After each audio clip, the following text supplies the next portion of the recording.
আজকে আল্লামা মামুনুল হক সাহেব বাহিরে অথবা তিনি জেলে, এমন একটা দিন ফয়সালা হতে পারে আজাদিও জেলে যাবে, কারণ তোমার দাওয়াত জেলে দরকার।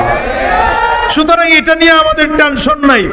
আমাদের টেনশন উম্মত হিদায়াত পাইল কিনা, আমার ঘরে হিদায়াত আসলো কিনা, আমি দ্বীনের রাস্তায় চলতে পারলাম কিনা, কোরআনের পথে আমি চলতে পারলাম কিনা, আমার মধ্যে ঈমান আছে কিনা। গোটা উলামায়ে কেরামদের একটাই টেনশন, গোটা উলামায়ে কেরামদের একটাই পেরেশানি, গোটা উলামায়ে কেরামদের একটাই চিন্তা, আমাদের মধ্যে দ্বীন আছে কিনা, উম্মতের মাঝে দ্বীন আছে কিনা। এরা যদি জেলেও যায়, ওখানেও গিয়া জেলওয়ালা মানুষগুলো ভালো বানানোর ফিকির করে, ওখানেও মানুষগুলোকে ঈমানওয়ালা হিদায়াতওয়ালা বানানোর ফিকির করে। কথা কয় না কেন? এজন্য আমাদের আকাবিরিনদের ইতিহাস হলো জেলখানায় রাইখাও সরকার কয় বাইরন, আপনি জেলখানায় থাকলে জেলখানার মানুষ ভালো হয়ে যাবে। কি কথা কন না কেন? আজকের খবর পাইছেন না? আল্লাহ তাআলা কোরআনের এই বিশাল বড় দায়ীকে দ্বীন ও ইসলামের জন্য কবুল করুন, আমিন কর। পারে নাই তো, সুযোগ নেই। এত দাম কেন? যারা এত অপবাদ দিয়া ঢুকানো হইল, তাকে রিসিভ করার জন্য লক্ষ মানুষের সমাগম কেন? অপবাদ দিয়া কোরআন ওয়ালার কাছ থেকে মুহাব্বত ছিনিয়ে নেওয়া যায় না। আমি তো মাঝে মাঝে উদাহরণ দিয়ে বলি, আমার এদেশে কত মানুষ আছে রাজনৈতিক ভাবে বছরকে বছর রাজনীতি করে, ক্ষমতা চোখেই দেখে না। আর আমি পীর সাহেব চরমনাই বলল এলাকায় গিয়ে ইলেকশন করো, মাত্র 6 মাস আগে, 6 মাসের রাজনীতিতে আমি এলাকার চেয়ারম্যান। অথচ আমার প্রতিদ্বন্দ্বী যে সে 22 বছরের রাজনীতিবিদ। কত বছরের? আপনারা তো ক্ষমতার পিছনে মেহনত করেন, আর আমি তো তাকায় দেখি এটা কিছু না, এটা কিছু না। এটা আমার কাছে এখন মজা লাগে না, আমার কাছে এটা কষ্ট লাগতেছে। ওইটার কারণে সারা বাংলাদেশে ঘুরে ঘুরে কোরআনের দাওয়াত দিতাম, ওখানে কষ্ট হয় আমার, এলাকায় সময় দেওয়া লাগে। তা আমি এলাকার মানুষকে বলি 22 বছর রাজনীতি কইরা ক্ষমতা চোখে দেখেন নাই, আর আল্লাহর মেহেরবানি আমি 6 মাসে। তার মানে কি বুঝাইতে চাইছে? এটা আমি আবার অহংকারী প্রকাশ করতেছি না, বুঝাইতে চাই কি এটা বুঝেন। তার মানে আল্লাহ তাআলা যাকে ক্ষমতা দেওয়ার পরিকল্পনা করবেন, মেহনত ছাড়াও দিতে পারেন। আবার যাকে আল্লাহ তাআলা ক্ষমতা দেওয়ার পরিকল্পনা করবেন না, সারাটা জীবন মেহনত করে ক্ষমতা পাবে না। এই জন্য টার্গেট হলো ক্ষমতার পিছনে দৌড়াও না, সম্পদের পিছনে দৌড়াইও না, ওগুলো বাদ দিয়া হিদায়াতের পিছনে দৌড়াও, ঈমানের পিছনে দৌড়াও, ইসলামের পিছনে দৌড়াও, কোরআনের পিছনে দৌড়াও। ইজ্জত সম্মান দুনিয়াও থাকবে, মরণের পরেও ইজ্জত থাকবে। অনেকে তো মনে মনে বলেন হুজুর মানুষের বাড়ি খান তো টের পান না। মানুষের বাড়ি তো আমরা খাই না, আল্লাহ খাওয়ায়। কথা কয় না, মানুষের বাড়ি তো আমরা খাই না, আল্লাহ খাওয়ায়। কথা কন না কেন? হ্যাঁ, আলেমরা জেলে গেলেও শান্তি লাগে। কেন কেন কেন? আলেম তো দুনিয়া পুরোটাই জেলখানার মতো মনে করে, সেখানে যদি আমার জেলখানায় ঢুকে যায় তো অসুবিধা নাই, বের করলেও অসুবিধা নাই। কথা কন না কেন? এই জন্য হিসাব করে দেখেন, ওলামায়ে কেরামদেরকে একদল লোক আছে জেলে ভরে রাখতে পারলে খুব খুশি হয়, কিন্তু যুগের পরিবর্তনে বোঝা যায় বেশি দিন জেলখানায় টিকা রাখা যায় না, একদিন না একদিন ছাড়তেই হয়। রাখছিলেন তো হুজুর করে ভৈরা, রাখছিলেন তো হুজুর করে ভৈরা, একজনের তো মাইরাই বাইর করছেন। কথা বলেন, কারে বাইর করছে আমার নাম করার দরকার নাই। আর একজনও তো রাখতে পারলেন না, আল্লাহর মেহেরবানি আজকেও তাকে বের করে দিতে হলো। আল্লাহ তাআলা তুমি আমাকে হিদায়াত দাও, হিদায়াতের রাস্তায় পরিচালিত করো। কোন রাস্তাটা হিদায়াতের রাস্তা? যেই রাস্তায় চলার পরে তাদের উপরে তোমার নিয়ামত বর্ষণ হয়েছে, এমন রাস্তায় আমাকে চালাও। আয় আল্লাহ, এমন রাস্তায় আমাকে চালাইও না যেই রাস্তায় চলার পরে তোমার গজব নাজিল হয়, এমন রাস্তায় আমারে চালাইও না। বান্দাকে আল্লাহ চাওয়ার কথা শিখাইছেন, তো শুরুতেই হিদায়াত চাওয়ার কথা শিখাইছেন। কারণ এটা পৃথিবীর সব থেকে দামি সম্পদ। কন্যা, এটা কিসের সম্পদ? এর চেয়ে দামি সম্পদ আর হতেই পারে না, এর থেকে দামি জিনিস আর হতেই পারে না। পৃথিবীর সব থেকে দামি সম্পদ হলো হিদায়াত। আপনার আমার কাছে যদিও টাকা পয়সা দামি, আপনার আমার কাছে গাড়ি বাড়ি দামি, আপনার আমার কাছে জমিন বড় দামি সম্পদ, আপনার আমার কাছে দুনিয়ার ইজ্জত সম্মান ক্ষমতা দামি সম্পদ। আমার আল্লাহ বলেন, গোলাম এগুলো দামি সম্পদ নয়, কারণ এগুলো দিয়ে দুনিয়ায় ক্ষণিকের জন্য কিছু উপকার পাওয়া যায়, স্থায়ী উপকার পাওয়া যায় না। আবার সম্পদ কারো কাছে চিরজীবন থাকেও না। অনেক ঘটনা এমন আছে, বিশাল সম্পদওয়ালা কিন্তু অল্প দিনের মধ্যে রাস্তার ফকির হয়ে গেছে। আছে না নাই? জোরে বলেন। অনেক বড় ক্ষমতাওয়ালা হঠাৎ করে ক্ষমতা তার নাই, এমন ক্ষমতা হারিয়েছে, ক্ষমতা হারানোর কারণে হিসাব করে দেখেন অস্তিত্ব পর্যন্ত বিলীন হয়ে গিয়েছে। বাংলাদেশেও এমন ক্ষমতা আছে না নাই? বিশাল বড় প্রেসিডেন্ট, অপ্রতিদ্বন্দ্বী প্রেসিডেন্ট ছিলেন এরশাদ সাহেব, কিন্তু মরণের আগে অবস্থা এমন হলো তারে কেউ দাম দেয় না। কথা কয় না। কি বুঝাইলেন আল্লাহ? ক্ষমতার পিছনে দৌড়ায় না, লাভ নাই, চিরস্থায়ী না। সম্পদও চিরস্থায়ী না, এগুলোর পিছনে দৌড়াইও না।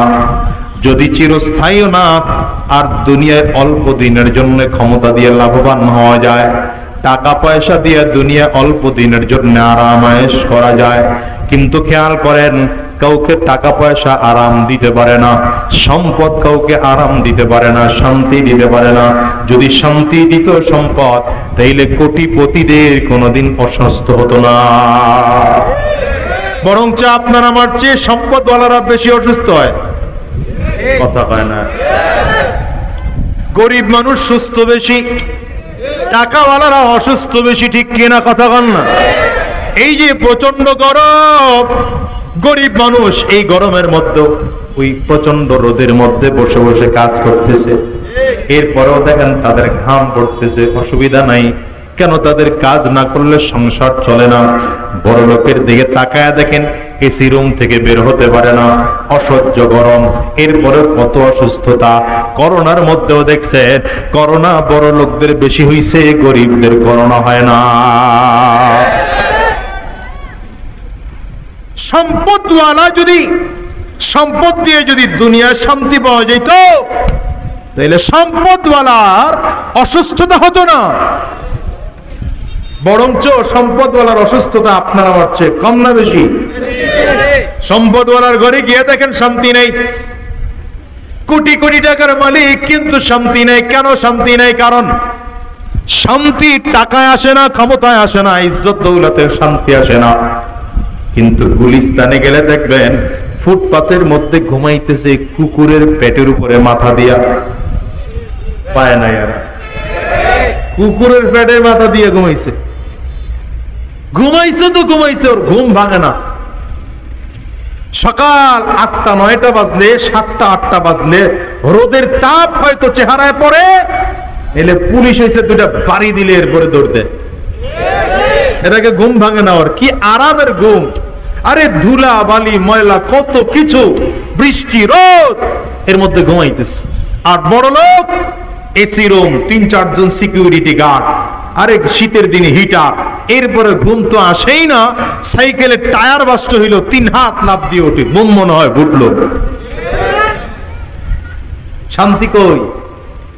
হ্যাঁ না, সম্পদে শান্তি আসে না, ক্ষমতায় শান্তি আসে না, ইজ্জতে শান্তি আসে না, গাড়ি আর বাড়ি মালিক হলে শান্তি পাওয়া যায় না। শান্তি আসে ইসলামে। শান্তি আছে কোথায়? ইসলাম হলো চিরদিনের শান্তি সুখের নিশানা, ইসলাম ছাড়া অন্য সবই জাহান্নামের ঠিকানা। কোন? ইসলাম হলো চিরদিনের শান্তি সুখের নিশানা, ইসলাম ছাড়া অন্য সবই জাহান্নামের ঠিকানা। কেউ বা করে গণতন্ত্র, কেউ বা সমাজতন্ত্র, কেউ বা করে গণতন্ত্র, কেউ বা সমাজতন্ত্র, আসলে সব পেট পূজায় আর ভণ্ডামি আর বাহানা, ইসলাম ছাড়া অন্য সবই জাহান্নামের ঠিকানা, ইসলাম হলো চিরদিনের শান্তি সুখের নিশানা, ইসলাম ছাড়া অন্য সবই জাহান্নামের ঠিকানা। ইসলামের মধ্যে শান্তি, হিদায়াতওয়ালা মানুষের মধ্যে শান্তি। যেই মানুষের মধ্যে দ্বীন আছে, হিদায়াত আছে, ঈমান আছে, খুঁজে দেখেন তার শান্তির অভাব নাই। যদিও সম্পদ কম, টাকা কম, ক্ষমতা কম, এই যে হুজুরগোর টাকা নাই, ক্ষমতা নাই, সম্পদ কোনো কিছুই নাই, কিন্তু খুঁজে দেখেন হুজুরদের শান্তির কোনো অভাব নাই। অনেকে তো মনে মনে বলেন হুজুর মানুষের বাড়ি খান তো টের পান না। মানুষের বাড়ি তো আমরা খাই না, আল্লাহ খাওয়ায়। কথা কয় না, মানুষের বাড়ি তো আমরা খাই না, আল্লাহ খাওয়ায়। কথা কন না কেন? হ্যাঁ, আলেমরা জেলে গেলেও শান্তি লাগে। কেন কেন কেন? আলেম তো দুনিয়া পুরোটাই জেলখানার মতো মনে করে, সেখানে যদি আমার জেলখানা ঢুকে যায় তো অসুবিধা নাই, বের করলে অসুবিধা নাই। কথা কন না কেন? এই জন্য হিসাব করে দেখেন, ওলামায়ে কারামদেরকে একদল লোক আছে জেলে ভরে রাখতে পারলে খুব খুশি হয়, কিন্তু যুগের পরিবর্তনে বোঝা যায় বেশি দিন জেলখানায় টিকা রাখা যায় না, একদিন না একদিন ছাড়তেই হয়। রাখছিলেন তো হুজুর করে ভৈরা, রাখছিলেন তো হুজুর করে ভৈরা, একজনের তো মাইরাই বাইর করছেন। কথা বলেন, কারে বাইর করছে আমার নাম করার দরকার নাই। আরেকজনও তো রাখতে পারলেন না, আল্লাহর মেহেরবানি আজকেও তাকে বের করে দিতে হলো। আমরা জেলে গেলেও আমাদের আফসোস নাই, বাইরে থাকলেও আফসোস নাই, কারণ আমরা মনে করি দাওয়াতের কাজে জেলেও কিছু ওলামায়ে কেরামদের যাওয়ার দরকার আছে, দাওয়াতের কাজে বাহিরেও কিছু ওলামায়ে কেরামদের যাওয়ার দরকার আছে। আজকে আল্লামা মামুনুল হক সাহেব বাহিরে অথবা তিনি জেলে, এমন একটা দিন ফয়সালা হতে পারে আজাদিও জেলে যাবে, কারণ তোমার দাওয়াত জেলে দরকার। সুতরাং এটা নিয়ে আমাদের টেনশন নাই।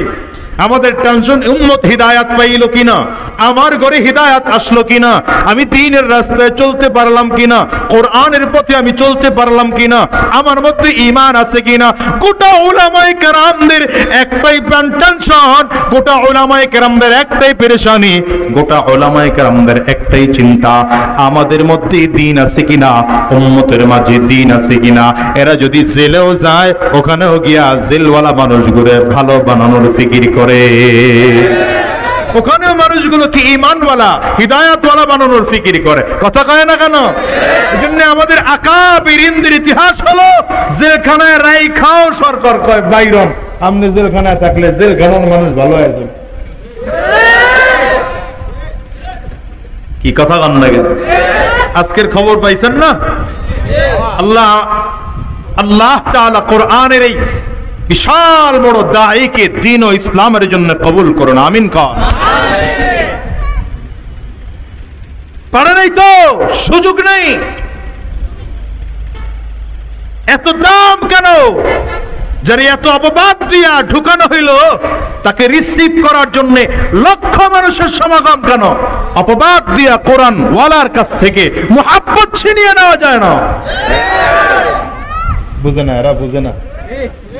আপনারা এই জন্য দৌড়ান ক্ষমতার পিছনে, আপনারা এই জন্য দৌড়ান দুনিয়ার পিছনে, আর হুজুররা দৌড়ায় কোরআনের পিছনে। হুজুররা কোরআনের পিছনে দৌড়ানোর রেজাল্ট কি, আর আপনাদের রেজাল্ট কি দেখেন? আপনারা ক্ষমতার পিছনে দৌড়ান, ক্ষমতা আপনাকে ধরা দেয় না, সম্পদের পিছনে দৌড়ান, সম্পদ আপনাদেরকে ধরা দেয় না। আর হুজুররা কোরআনের পিছনে দৌড়ানোর কারণে ক্ষমতাওয়ালারা এসা হুজুরের পায়ের কাছে বসে, টাকাওয়ালারা এসা হুজুরের পায়ের কাছে বসে। আমি তো মাঝে মাঝে উদাহরণ দিয়ে বলি, আমার এদেশে কত মানুষ আছে রাজনৈতিক ভাবে বছরকে বছর রাজনীতি করে, ক্ষমতা চোখেই দেখে না। আর আমি পীর সাহেব চরমনাই বলল এলাকায় গিয়ে ইলেকশন করো, মাত্র 6 মাস আগে, 6 মাসের রাজনীতিতে আমি এলাকার চেয়ারম্যান। অথচ আমার প্রতিদ্বন্দ্বী যে সে 22 বছরের রাজনীতিবিদ। কত বছরের? আপনারা তো ক্ষমতার পিছনে মেহনত করেন, আর আমি তো তাকায় দেখি এটা কিচ্ছু না। এটা কিছু না, এটা আমার কাছে এখন মজা লাগে না, আমার কাছে এটা কষ্ট লাগতেছে। ওইটার কারণে সারা বাংলাদেশে ঘুরে ঘুরে কোরআনের দাওয়াত দিতাম, ওখানে কষ্ট হয় আমার, এলাকায় সময় দেওয়া লাগে। তা আমি এলাকার মানুষকে বলি 22 বছর রাজনীতি কইরা ক্ষমতা চোখে দেখেন নাই, আর আল্লাহর মেহেরবানি আমি 6 মাসে। তার মানে কি বুঝাইতে চাইছে? এটা আমি আবার অহংকারী প্রকাশ করতেছি না, বুঝাইতে চাই কি এটা বুঝেন।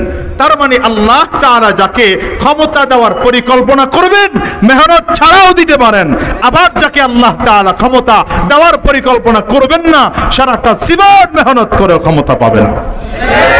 এই জন্য টার্গেট হলো ক্ষমতার পিছনে দৌড়াও না, সম্পদের পিছনে দৌড়াইও না, ওগুলো বাদ দিয়া হিদায়াতের পিছনে দৌড়াও, ঈমানের পিছনে দৌড়াও, ইসলামের পিছনে দৌড়াও, কোরআনের পিছনে দৌড়াও। ইজ্জত সম্মান দুনিয়াও থাকবে, মরণের পরেও ইজ্জত থাকবে। এই জন্য নামাজে দাঁড়িয়ে আল্লাহ তাআলা 1 রাকাত 2 রাকাতে না, যত রাকাত নামাজ তত রাকাত হিদায়াত, ততবার হিদায়াত। কথা কয় না? ফজরে ফরজ 2 রাকাত 2 বার হিদায়াত চাইছি, এই কথা কয় না?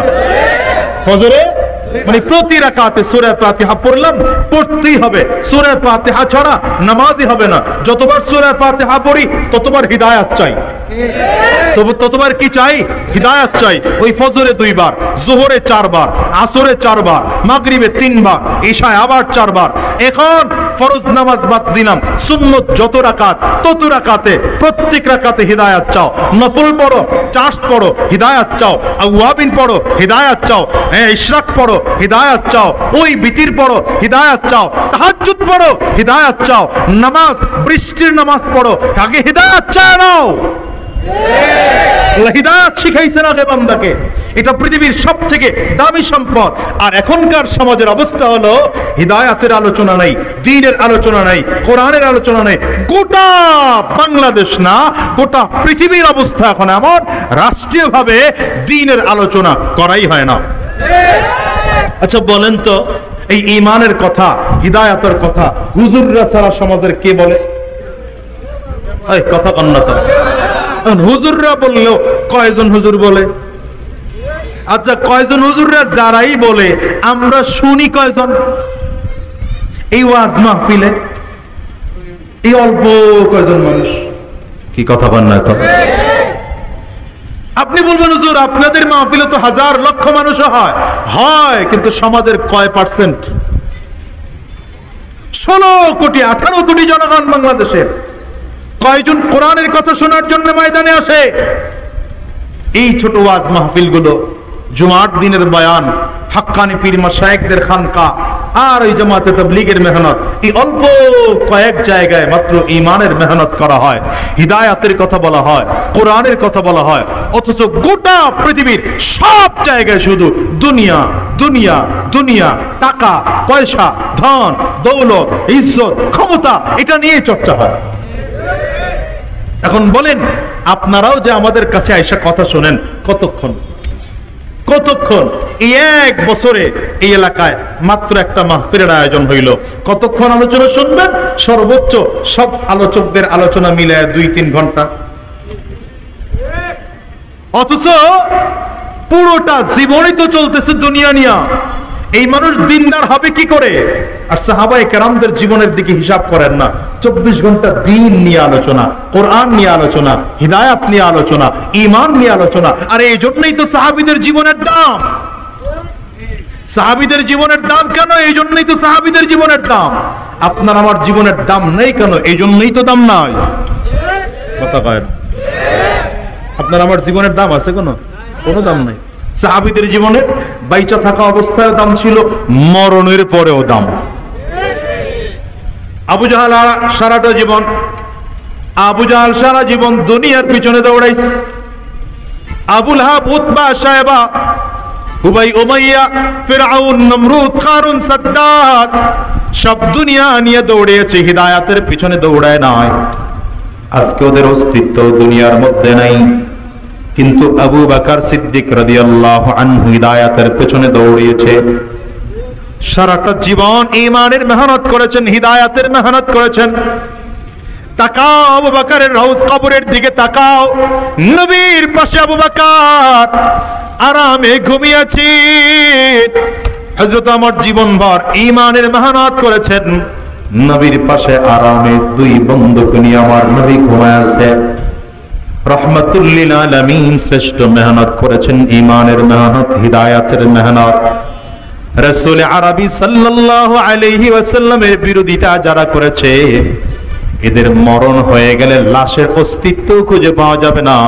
কিন্তু গোটা পৃথিবীর থেকে লক্ষ কোটি কোটি মানুষ আমার নবীর রওজা জিয়ারত করার জন্য মদিনায় যায়। এই কথা কও না, আওয়াজ করে চিল্লায় কও না, ঠিক কিনা? নবীর এত কেন দাম? আবু বকরের এত দাম, ওমরের এত দাম, ওসমান, আলী, সাহাবায়ে কেরামদের এত দাম কেন? কালো মানুষ বিলালের এত দাম কেন? কালো মানুষ গোলাম, এই গোলামের এত দাম। মূল দাম হওয়ার কারণ হলো এরা ঈমানের মেহনত করেছে, হিদায়াতের মেহনত করেছে, কোরআনের মেহনত করেছে। যাদের মধ্যে ঈমানের মেহনত থাকবে, কোরআনের মেহনত থাকবে, হিদায়াতের মেহনত থাকবে, দুনিয়া আখিরাতে দুই জায়গায় আল্লাহ সম্মান বাড়িয়ে দিবে। এই জন্যই তো বলি আলেমদের সম্মান যতই তোমরা হরণ করতে চাও, খোদার কসম কোনদিন পারবে না। আল্লাহ যার সম্মান বাড়া দিবে, তোমরা সারা দুনিয়ার মানুষ মিলায়া তার বেইজ্জতি করতে পারবে না। বুকাই বাবা বাদ দিয়ে জেলে আল্লাহ তাআলা সম্মান দিয়ে বের করবেন। আস্তে কয়, ঠিক তো? এরা আস্তে কয়, এই জোরে আওয়াজ করে কও, ঠিক না বে ঠিক? তোমরা বেইজ্জতি করে ভরবা, আল্লাহ ইজ্জত দিয়ে বের করবেন। এই জন্য আপনাদেরকেও বলে যাই, দুনিয়ার পিছনে দৌড়াও না বাজান রে। দুনিয়ার পিছনে দৌড়াইয়া লাভ নাই, ক্ষমতার পিছনেও দৌড়াইয়া লাভ নাই। ওগুলো এমনি এমনি আসে, চাইলেও আসে, না চাইলেও আসে। আবার আসলেও লাভ নাই, না আসলেও কোনো ক্ষতি নাই। একজনের ক্ষমতা নাই, অসুবিধা আছে? কথা পায় না। দুনিয়া নাই তো অসুবিধা আছে, থাকলে ভালো, না থাকলে কোনো অসুবিধা নাই। কিন্তু একজন মানুষের হিদায়াত নাই, দুনিয়া শেষ। আখিরাত নাই, দুনিয়া শেষ, কোনো লাভ নাই। এই মানুষটা মরণের পরে এমন আফসোস করবে, এই আফসোসের কোনো দিন রেজাল্ট পাবে না। চোখের সামনে তাকিয়ে তাকিয়ে দেখতেছো ইমানদার আবু জাহালের দাম নাই। এই ইমানদার শোনো, শোনো, ভালো করে শোনো। আবু জাহালের কবরের অস্তিত্ব নাই, আবু লাহাবের অস্তিত্ব নাই, উতবা সাহেবের অস্তিত্ব নাই, আবু জাহাল আবু লাহাবের অস্তিত্ব নাই, নমরুদ, কারুন, সাদ্দাত, ফেরাউন, হামানের অস্তিত্ব নাই। কিন্তু রাসূলুল্লাহ সাল্লাল্লাহু আলাইহি ওয়াসাল্লামের অস্তিত্ব আজও দুনিয়া আছে। যে আবু জাহাল আবু লাহাব আমার নবীকে গালি দিয়েছিল, মুহাম্মদ নির্বংশ হয়ে যাবে, আজকে সেই বদমাশগুলো নির্বংশ হয়েছে। আর আমার নবীর কোটি কোটি অনুসারী গোটা পৃথিবীর মধ্যে আছে। মরেও তো দাম মিয়া, মরেও দাম। নবীজি জমিন থেকে বিদায়, রাহমাতুল লিল আলামিন জমিন থেকে বিদায়। কিন্তু নবীজির রওজার সামনে দাঁড়াইলে আজও মনে হয় রাহমাতুল লিল আলামিন রওজার মধ্যে জিন্দা আছে। নবীজির রওজার পাশে গিয়ে সালাম দিলে মনে হয় যেন নবীজির সালামের জবাব নিচ্ছেন, অনুভূতি পাওয়া যায়। এই জন্য আশিক গুলো দৌড়ায় দুনিয়ার কোথাও না গেলে আবার নবীজির রওজার পাশে গিয়ে দাঁড়ায়। আল্লাহু আকবার। 24 ঘন্টা মানুষ, 24 ঘন্টা মানুষ আমার নবীর রওজার পাশে। আবু বকরের কবরের পাশে 24 ঘন্টায় মানুষ আছে, ওমরের কবরের পাশে 24 ঘন্টায় মানুষ আছে। বুঝা গেল দুনিয়ার মানুষেরা, যদিও তোমরা ঈমানের দাম বোঝো না, কোরআন ওয়ালার দাম বোঝো না, ইসলামের দাম বোঝো না, অরিজিনাল হিদায়াত ওয়ালার দাম আছে, ইসলাম ওয়ালারই দাম আছে, কোরআন ওয়ালারই দাম আছে। পৃথিবীতে আর কারো কোনো মূল্য না। এই জন্য হিদায়াতের পথে চলবো, কোরআনের পথে চলবো। ভাই রাজি তো? হিদায়াতের পথে চলবো। কারা হাত তোলেন? হাত তোলেন। হিদায়াতের পথে চলবো, কোরআনের পথে চলবো, ইসলামের পথে চলবো, দ্বীনের পথে চলবো। গোটা পৃথিবীর সব যদি আমার শত্রু হয়ে যায়, ইসলাম ছাড়বো না, কোরআন ছাড়বো না। ঠিক কিনা? কথা কন না। কোরআনের জন্য যদি রক্ত দেওয়ার দরকার হয়, হিদায়াতের জন্য যদি রক্ত দেওয়ার দরকার হয়, রক্ত দিতেও তৈরি আছি। যদি যদি জীবনটা দেওয়ার প্রয়োজন হয় তৈয়ার কারা কারা 2 হাত তুলে দেখান, 2 হাত তুলে। কষ্ট হয় আপনাদের, অসুবিধা হয় আপনাদের, দাম কাদের বলেন তো? এতক্ষণের আলোচনা দিয়ে কি বুঝাইতে চাইছি বুঝেন নাই আপনারা? হিদায়াত ওয়ালার দাম। কার দাম? হিদায়াত ওয়ালার দাম, ঈমান ওয়ালার দাম। বলেন কার দাম? ঈমান ওয়ালার। কোরআন ওয়ালার দাম। বলেন কার দাম? এই কোরআন ওয়ালার, ঈমান ওয়ালার, হিদায়াত ওয়ালার দাম। পৃথিবীতে আর কারো দাম নাই। যত মূল্যবান ব্যক্তি দেখেন ক্ষণস্থায়ী, ঈমান ওয়ালার দাম চিরস্থায়ী। একটু আওয়াজ দিয়ে চিল্লায় আল্লাহু আকবার বলা যাবে না? এই জন্য মেহনত করব ক্ষমতার পিছনে না ঈমানের পিছনে? বলেন না, বলেন না। মেহনত করব টাকার পিছনে, সম্মানের পিছনে, দুনিয়ার পিছনে না ঈমানের পিছনে? হ্যাঁ, ঈমানের পিছনে মেহনত। রাসূলুল্লাহ সাল্লাল্লাহু আলাইহি ওয়াসাল্লামের গোটা জীবন ঈমানের মেহনত ছিল। ঈমানের মেহনত, ঈমানের মেহনত, হিদায়াতের মেহনত, সাহাবায়ে কেরামদের মেহনত, সব সাহাবীদের ঈমানের মেহনত ছিল, সব সাহাবীদের হিদায়াতের মেহনত ছিল।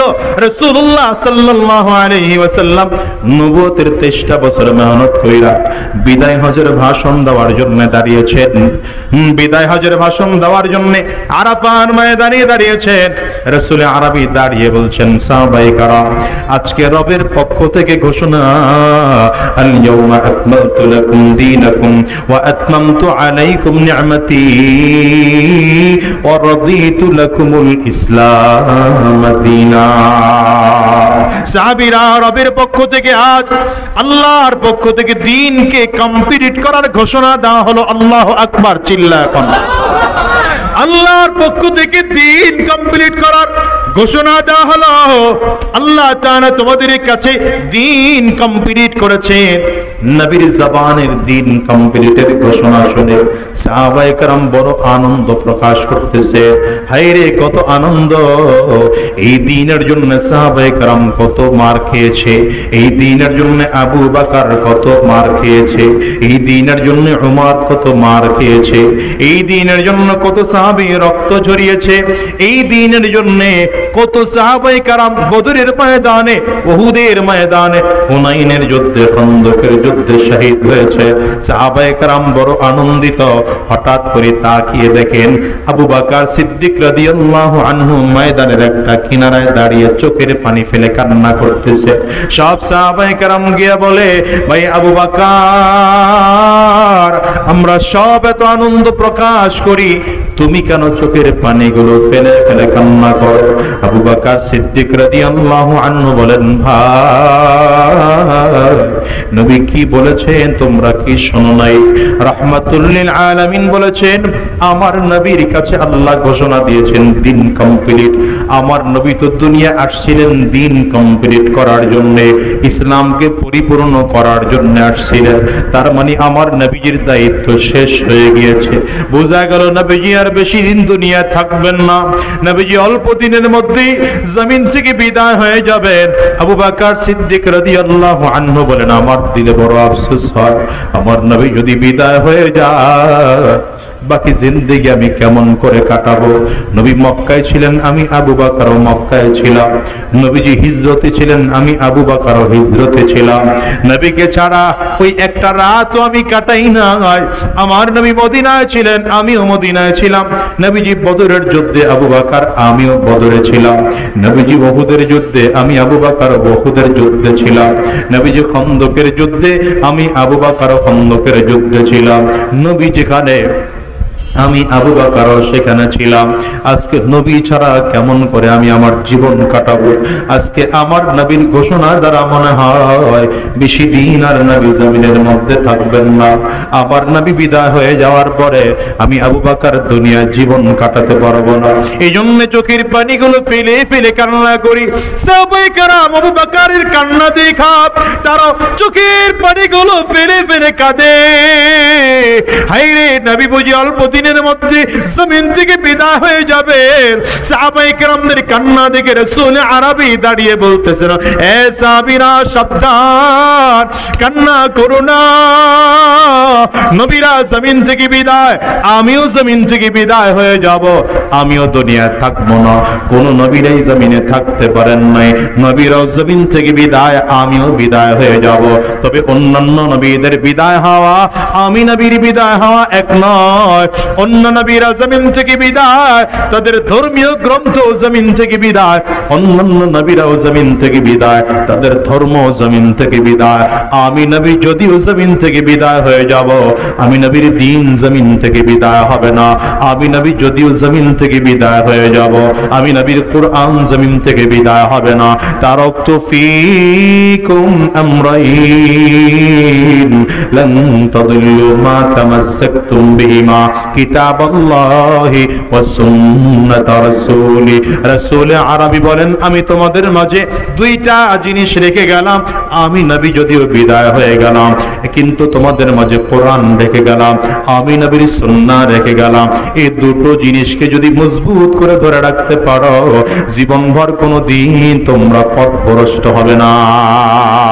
দুনিয়ার মুসলমানেরা নবী জমিন থেকে বিদায়, হায়রে নবীর সাহাবীরা জমিন থেকে বিদায়, তাবিঈন বিদায়, তাবিঈনরাও বিদায়, আইম্মে মুজতাহিদিন, উলামায়ে মুতাকাদ্দিমিন, মুতাআখিরিন তারাও জমিন থেকে বিদায়।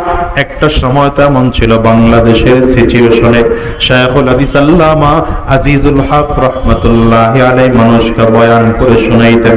আজকে তিনিও জমিন থেকে বিদায়। ওই সদস্য সাহেব হুজুর বয়ান করে মানুষকে শোনাইতেন, তিনিও জমিন থেকে বিদায়।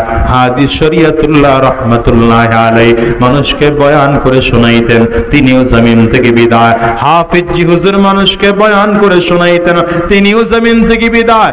আল্লামা শাহ আহমদ শফি রাহমাতুল্লাহি আলাইহি মানুষকে দ্বীনের কথা বলে বলে শোনাইতেন, তারাও জমিন থেকে বিদায়।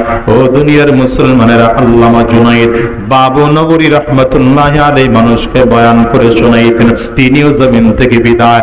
আরে কুতুবুল আলম কালো মানিক সৈয়দ ফজলুল করিম রহমতুল্লাহি আলাইহি মানুষগুলোকে দ্বীনের কথা বলে বলে শোনাইতেন, তিনিও জমিন থেকে বিদায়। যুগের পরিবর্তনে একের পর এক বড়রা বিদায় হয়ে গেল।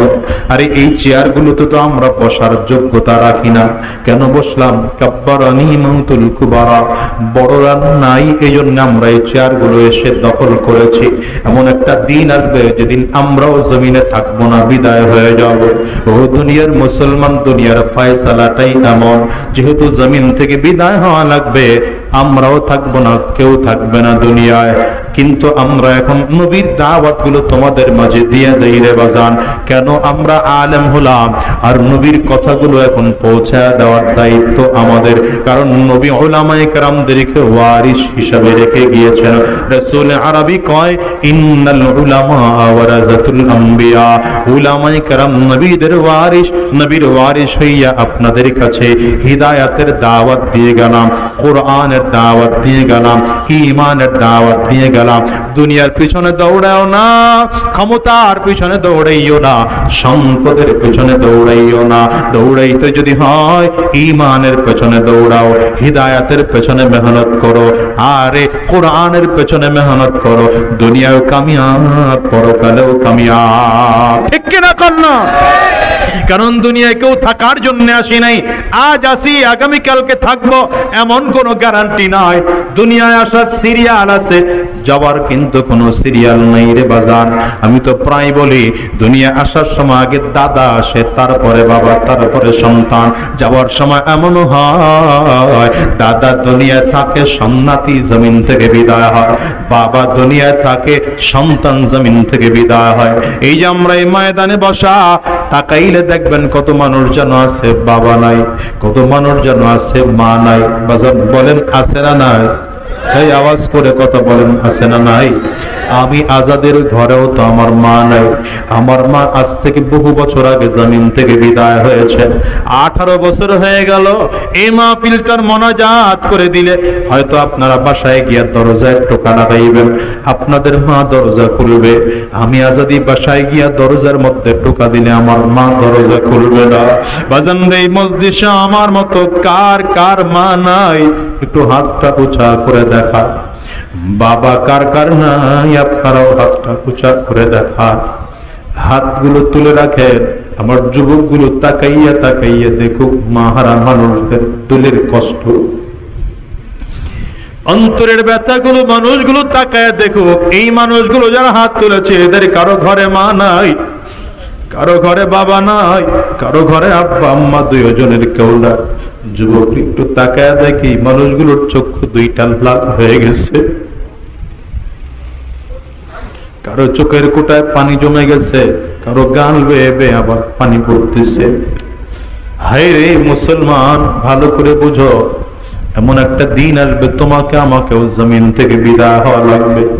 জমিন থেকে বিদায় নেওয়ার আগে আগে রবের পাক্কা সচ্চা গোলাম হয়ে বিদায় হব, ঈমান ওয়ালা হয়ে বিদায় হব, হিদায়াত ওয়ালা হয়ে বিদায় হব, কোরআন ওয়ালা হয়ে বিদায় হব। দুনিয়ার পেছনে দৌড়াবো না, আখিরাতের পেছনে দৌড়াবো। কারা কারা তৈয়ার আছো বাজান? দুইটা হাত উঁচা করে আমার আল্লাহরে দেখাও। আওয়াজ দিয়ে চিল্লায় ডাকো আল্লাহ, জোরে ডেকে বলো আল্লাহ, চিল্লায় আরো জোরে বলো আল্লাহ, জবান খুলে আওয়াজ দিয়া বলো আল্লাহ। সবাই মিলে আমরা ওয়াদা করলাম আর হারাম রাস্তায় চলবো না, শয়তানি রাস্তায় চলবো না, আর সুদের রাস্তায় চলবো না, ঘুষের রাস্তায় চলবো না, ঈমানের পথে চলবো, হিদায়াতের পথে চলবো, কোরআনের পথে চলবো, দ্বীনের পথে চলবো। আল্লাহ কবুল করে নাও, কবুল করে নাও, কবুল করে নাও। জবান খুলে বলো আমিন। আওয়াজ দিয়া জবান খুলে বলো আল্লাহুম্মা আমিন। হাতগুলো নামান আমার ভাইয়েরা। সময় প্রায় 9:45 বেজে গেছে। এখন আমার শ্রদ্ধেয় মানুষ হযরত মাওলানা